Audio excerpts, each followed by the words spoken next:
Hey everyone, and a big welcome to the teachers from Rhill English Institute. Today we're jumping right into Unit 7, Listening. This is a huge part of the TKT Module 1 exam, but even more than that, it's such a critical skill for our students. So let's break down what really goes into great listening comprehension and how we can teach it effectively. Okay, first things first. We have to get our heads straight about what listening actually is. It's so easy to think of it as a passive skill, something that just kind of happens to students. But it's not that at all. The TKT is very clear. Listening is a receptive skill, which means our learners are actively working to receive, process, and really understand the language they're hearing. It's the foundation for pretty much everything else. So here's our game plan for this explainer. We're going to start with the why listening is just so important. Then we'll take a look under the hood and see how the brain actually processes sound. After that, we'll get super practical. We'll cover the specific subskills you need for the exam, how to use real-world texts, and the best teaching strategies. And we'll wrap it all up with a clear plan to help you nail the TKT. All right, let's start at the beginning, understanding the massive role that listening plays on every single student's path to fluency. Now check out this official definition from the TKT glossary. It makes a really clear distinction, right? Listening and reading are receptive, while speaking and writing are productive. So why should we care? Well, it totally changes how we approach things in the classroom. When we're teaching a receptive skill, our main goal isn't perfect speaking or writing. It's all about deep, meaningful comprehension. Let's move on and get a little bit scientific. What is actually happening inside a student's head when they're trying to make sense of spoken English? Turns out, it's a pretty cool two-part process. To get our heads around this, let's use a quick analogy. Picture yourself building a Lego set. You've got two ways to do it, right? You could just focus on the little individual bricks, clicking them together one by one and trying to figure it out as you go. Or you could look at the picture on the box to get the big idea of what you're building. Good listeners? Well, they do both. So focusing on the bricks, that's what we call bottom-up processing.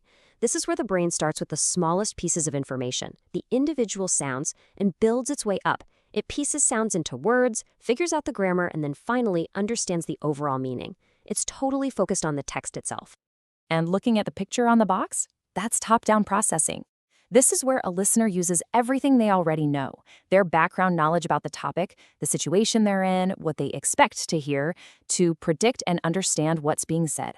It's a brilliant shortcut that helps fill in the gaps when they don't catch every single word.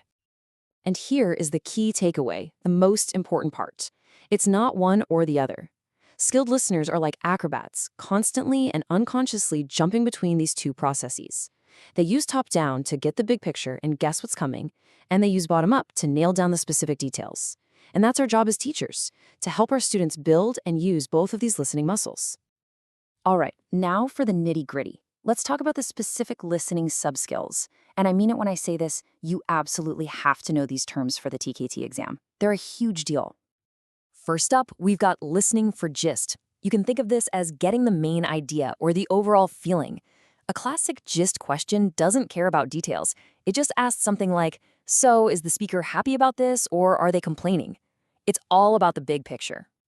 Next is listening for specific information. This is like being a detective with a search warrant. You're not trying to understand everything. You're just hunting for a few key clues, a name, a number, a time, a place. You tune out the noise and just zero in on what you need. Then you have listening for detail. Whoa, this is the intensive one. This requires your students to understand almost everything they hear. The perfect example? Following a recipe or a set of instructions from a YouTube video. You can't just get the gist there. Every single step counts. Now, this one's a little more subtle, but it is so important. Inferring attitude is all about reading between the lines. It's not just what someone says, but how they say it. Is their voice rising or falling? Are they being sarcastic? The TKT really wants you to understand how intonation and word choice can reveal a speaker's true feelings. And this is exactly why phonology is so important. For our students to really get spoken English, they have to be able to recognize these features of natural connected speech. Things like weak forms, where can sounds more like kun, or linking, where an apple just flows together. Recognizing these is key for bottom-up processing, and things like intonation and stress, those are the secret codes to inferring attitude. Okay, so that's the theory, but how does this all actually play out in a real classroom? Let's talk about the audio we use, the activities we plan, and, yep, the common problems our students run into. This chart is so useful because it shows how different types of audio are naturally perfect for practicing different skills. An airport announcement, that is tailor-made for practicing listening for specific information, like a gate number or a flight time. A casual chat between friends, that's perfect for getting the gist and inferring their attitudes. A big part of great teaching is just matching the right text to the right skill. And of course, let's be real, listening is often really hard for our students. They're not just dealing with grammar, they're battling speech that's too fast, words they don't know, accents they've never heard, and all those sneaky reduced forms like gonna. Knowing what the traps are is the first step in helping our students avoid them. So the big question is, how do we build lessons that actually help our students with all this? The answer is a beautiful, simple, 3-part framework that is a complete game changer for teaching listening. Here it is. Every great listening lesson has these 3 stages. You've got pre-listening, where we prepare our students. Then while listening, where we help them focus their attention. And finally, post-listening, where we extend their learning and connect it to other things. Honestly, the pre-listening stage might just be the most important part of the entire lesson. This is where we set our students up for success. We get their brains warmed up, we teach them maybe 2 or 3 really important words, we set the scene, and we get them guessing what they're about to hear. This turns their fear into curiosity. It's huge. Now, when the audio is actually playing, you can't just say, "Okay, listen." That's a recipe for disaster. Our students need a mission, a reason to listen. Giving them a simple task like checking true or false or filling in a chart gives them something specific to focus on. It makes a huge wall of sound feel manageable. And we are not done when the audio stops. The post-listening stage is where we check if they really understood and, more importantly, we connect listening to other skills, having a debate about the topic or role-playing the situation. That's what makes the language stick and become active in their minds. We are on the home stretch now. Let's finish up with some laser-focused tips to make sure you walk into that TKT exam feeling totally ready to go for this unit. Okay, here is your to-do list. Number 1, you have got to memorize those sub-skill names. Gist, detail, specific information, inference, know them cold.